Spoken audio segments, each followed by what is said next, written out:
Bonjour et bienvenue. Aujourd'hui, on va s'intéresser à un concept vraiment puissant, la littérature engagée. C'est ce moment où les mots arrêtent d'être de simples histoires pour devenir de véritables armes, des outils pour défendre une cause, et parfois même pour changer le monde. Mais pour bien saisir l'idée, le mieux, c'est peut-être de commencer par la question inverse. Qu'est-ce que ce serait une littérature non engagée ? Un écrivain peut-il vraiment rester complètement neutre ? C'est une question qui va au cœur même du rôle de l'écriture. Première section donc, une littérature engagée. De quoi parle-t-on exactement ? En se posant cette question, on va pouvoir définir clairement les choses avant d'aller plus loin. Alors concrètement, qu'est-ce que c'est ? Eh bien, la littérature engagée, ce sont toutes ces œuvres où un auteur fait un choix très clair, celui de prendre position. Que ce soit sur un sujet politique, social ou moral, l'idée est là. L'écrivain ne se contente pas de raconter, il prend parti. Passons maintenant à la deuxième partie, définition et origine. Et c'est ça qui est intéressant, même si des écrivains qui défendent des causes, il y en a toujours eu, l'expression littérature engagée, elle, est en fait étonnamment récente. Et ce qui est fascinant sur cette chronologie, c'est de voir quand ce terme apparaît. On est en France, juste après la Seconde Guerre mondiale. Le monde est en ruine et des penseurs comme Jean-Paul Sartre se posent une question cruciale. Quel est le rôle de l'écrivain ? Face aux horreurs de l'histoire, a-t-on le droit de se taire ? C'est de ce chaos que le concept va vraiment naître. Et pour Sartre, la réponse est radicale. Ça vient tout droit de sa philosophie, l'existentialisme. L'idée de base, c'est que l'être humain est condamné à être libre, et donc condamné à choisir. Rester silencieux, ne rien faire face aux événements, c'est encore un choix, c'est une prise de position.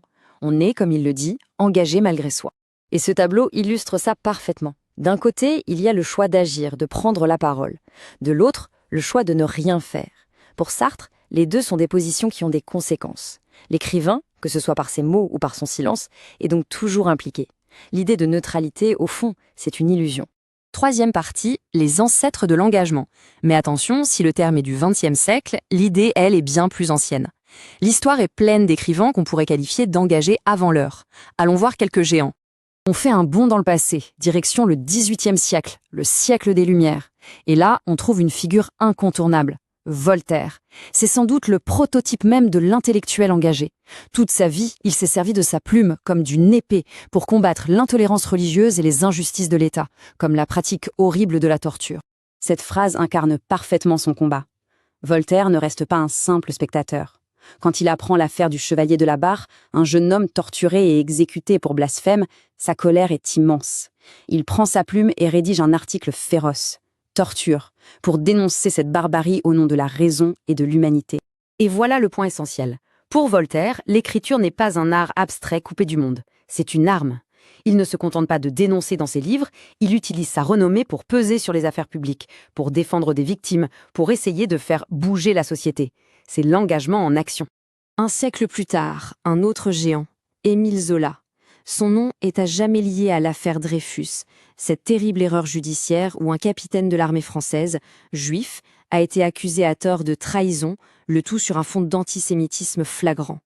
Et son arme, la voici. 2 mots, devenus légendaires, j'accuse. Ce n'est pas un roman, c'est le titre d'un article absolument dévastateur, à la une du journal L'Aurore. C'est une lettre ouverte au président de la République, où il pointe du doigt, nom par nom, les responsables du complot. Il faut imaginer le scandale à l'époque. Cet exemple est fondamental. Il montre que l'engagement peut prendre plein de formes différentes. Zola, le grand romancier, sort de la fiction pour devenir journaliste d'investigation. Il met sa carrière, sa réputation et même sa liberté en jeu pour la justice. L'engagement dépasse toutes les frontières littéraires. 4e partie, les risques de l'écrivain. Parce qu'il faut le dire, s'engager, ce n'est pas anodin. Prendre position, surtout face à un État totalitaire, c'est s'exposer à des dangers immenses. Et l'histoire de l'écrivain russe Alexandre Solzhenitsyn en est l'exemple le plus tragique, mais aussi le plus courageux. Il faut s'imaginer, Solzhenitsyn a écrit L'archipel du Goulag en secret sur des bouts de papier, alors qu'il était lui-même prisonnier du régime soviétique. Le manuscrit a ensuite été sorti clandestinement du RSS, au péril de la vie de ceux qui l'ont aidé. Cet acte d'écriture était un acte de résistance politique absolue, pour révéler au monde entier l'horreur des camps soviétiques. 5e partie, l'engagement aujourd'hui. Bon, et à notre époque alors, dans un monde d'information en continu et de réseaux sociaux, est-ce que cette notion d'engagement a encore un sens ? La réponse est oui, absolument, mais elle a changé de visage.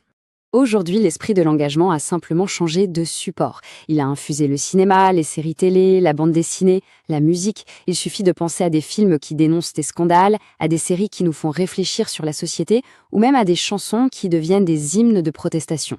Le support évolue, mais l'intention de prendre position, elle, reste la même. Et ça nous amène à la question finale. Quelle est l'œuvre engagée qui récemment a vraiment marqué les esprits? Que ce soit un livre, un film, une chanson, cette œuvre qui a provoqué une prise de conscience, un débat, une émotion forte, c'est dans cette résonance qu'on mesure la puissance toujours intacte des histoires qui osent prendre parti.